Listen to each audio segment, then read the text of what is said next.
मी बँकेतून बोलतोय सर, तुमच्या अकाउंटचं केवायसी अपडेट झालेलं नाही आणि जर हे आत्ताच्या आत्ता केलं नाही तर तुमचं खातं तात्काळ फ्रीज केलं जाईल.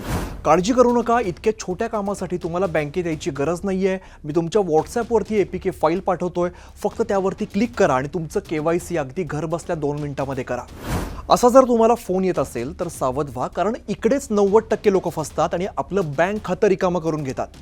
OTP नाही, पासवर्ड नाही, तरीसुद्धा आपल्या बँकेतल्या पैशांवरती हे स्कॅमर्स कसा डल्ला मारतात आणि APK स्कॅम यापासून आपण वाचायचं कसं, एकदम सोप्या भाषेत सांगतो. नमस्कार, मी अमित गद्रे, न्यूज 18 मराठीच्या टेकचेक व्हिडिओमध्ये सगळ्यांचं स्वागत आहे. तर सगळ्यात आधी आपण समजून घेऊया की APK फाईल म्हणजे नक्की काय असते. सोप्या भाषेत सांगायचं तर APK म्हणजे अँड्रॉइड फोनमध्ये जे ॲप आपण इन्स्टॉल करतो त्यासाठी जी वापरली जाते ती APK फाईल असते, मूळ फाईल असते. जेव्हा तुम्ही गुगल प्ले स्टोअरवरून एखादं ॲप डाउनलोड करता तेव्हा ते सुरक्षित असायचं कारण काय, तर गुगल त्याची पूर्ण तपासणी करतं आणि तेव्हा ती फाईल तुमच्यापर्यंत पोहोचवतं. पण कोणीतरी जर तुम्हाला व्हॉट्सॲप किंवा अगदी SMS आहे, ईमेलद्वारे जर थेट ती APK फाईल पाठवत असेल तेव्हा ती अनऑफिशियल आणि अत्यंत धोकादायक असू शकते. आता घोटाळा नेमका कसा चालतो ते पण समजून घ्या. याची एक फिक्स स्ट्रॅटेजी आहे. सायबर गुन्हेगारांनी हा सगळा प्लॅन तयार केला आणि त्यावरून ते सगळी फसवणूक करत असतात. आता स्कॅमर्स तुम्हाला फोन करतो किंवा एखादा मेसेज करून सांगतो की तुमचं KYC एक्सपायर झालं आहे, तुमचं सिम कार्ड बंद होणार आहे किंवा अगदी वीज बिल न भरल्यामुळे तुमचं जे कनेक्शन आहे ते कट केलं जाईल, अशी सुद्धा भीती दाखवली जाते. आता काय होतं, आपण सामान्य माणसं या सगळ्याला घाबरतो आणि विचार न करता आपण निर्णय घेतो. ते तुम्हाला ऑफिशियल ॲप स्टोअरवरती न पाठवता थेट व्हॉट्सॲपवरती एक फाईल पाठवतील आणि त्यावरती BankKYC.APK म्हणजे बँकेचं नाव असेल आणि ते तुम्हाला अगदी खरं वाटेल की हा हे ऑफिशियल बँकेकडून आलेलं आहे. व्हेरिफिकेशन.APK असं काही नाव दिलेलं असेल जे तुम्हाला अगदी खरं वाटू शकतं. जेव्हा तुम्ही ती फाईल इन्स्टॉल करता तेव्हा ते ॲप तुमच्या फोनमध्ये काही महत्त्वाच्या परमिशन्स मागेल, जसं की ॲक्सेसिबिलिटी सर्व्हिसेस आहे, स्क्रीन रेकॉर्डिंग आहे, नोटिफिकेशन ॲक्सेस आहे आणि SMS आहे. या परमिशन आपण घाईघाईत सगळ्यांना आपण अलाउ करून टाकतो, आपण ते कधी वाचत नाही. आणि एकदा या परवानग्या मिळाल्या ना की तो स्कॅमर तुमच्या नकळत तुमच्या फोनची स्क्रीन त्याच्या कॉम्प्युटरवरती लाईव्ह बघू शकतो. त्याला स्क्रीन मिररिंग म्हटलं जातं.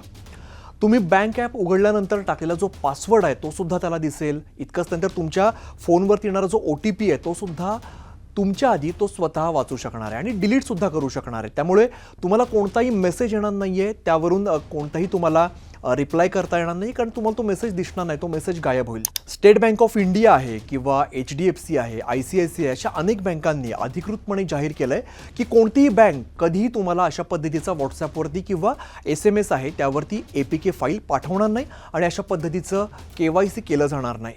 पण समजा जर चुकून तुमच्याकडून किंवा अगदी घरातल्या कुठल्या तरी वयस्कर व्यक्तीकडून जर अशी फाईल डाउनलोड झाली तर काय करायचं, तुमचं बँक खातं कसं वाचवायचं, अगदी याच्यासुद्धा 3 सोप्या टिप्स आहेत, ते पण मी तुम्हाला सांगतो.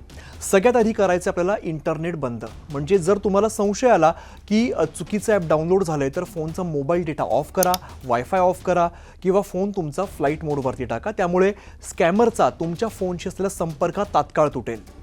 दुसरा महत्त्वाचा तुम्हाला पॉईंट हा आहे की बँक खातं आहे ते ब्लॉक करायचं आहे. दुसऱ्या फोनवरून किंवा अगदी जवळच्या ATMवरती जाऊन तुम्हाला बँकेशी संपर्क साधायचा आहे. ATM कार्ड आहे, नेट बँकिंग आहे, UPI सर्व्हिसेस या तात्काळ ब्लॉक करायचे, जेणेकरून ₹1सुद्धा बाहेर जाणार नाही. तिसरा महत्त्वाचा मुद्दा असा आहे की तुम्हाला सायबर क्राईमकडे तक्रार करायची आहे. भारतातील केंद्रीय सायबर हेल्पलाईन नंबर जो आहे 1930-1930 यावरती तात्काळ कॉल करायचा आणि तुम्हाला तक्रार नोंदवायची आहे, जेणेकरून तुमचा जो काही तुमचं ट्रान्सफर झालेले पैसे आहेत ते मिळण्याची शक्यता यात वाढते. आता डिजिटल इंडियामध्ये डिजिटल सुरक्षा ही आपली सगळ्यात मोठी जबाबदारी आहे. आजकाल काय होतं, आपले आईवडील आहेत किंवा ज्येष्ठ नागरिक आहेत, हे तंत्रज्ञानाशी नवीन आहेत आणि स्कॅमर्स नेमकं याचाच फायदा घेतात, त्यांना टार्गेट करतात. आणि म्हणून हा व्हिडिओ फक्त स्वतःपुरता मर्यादित ठेवू नका, आपल्या कुटुंबाच्या मित्रांच्या व्हॉट्सॲप ग्रुपवरती पाठवा आणि हा व्हिडिओ आत्ताच्या आत्ता शेअर करा, कारण तुमचा एक शेअर कोणाचे तरी कष्टाचे आयुष्यभराचे लाखो रुपये वाचवू शकतो. तुम्हाला असा कधी फ्रॉड कॉल आलाय का किंवा तुमच्यासोबत असा काही प्रकार घडलाय का, मला खाली कमेंटमध्ये नक्की सांगा आणि अशाच माहितीपूर्ण व्हिडिओसाठी पाहत रहा न्यूज 18 मराठी.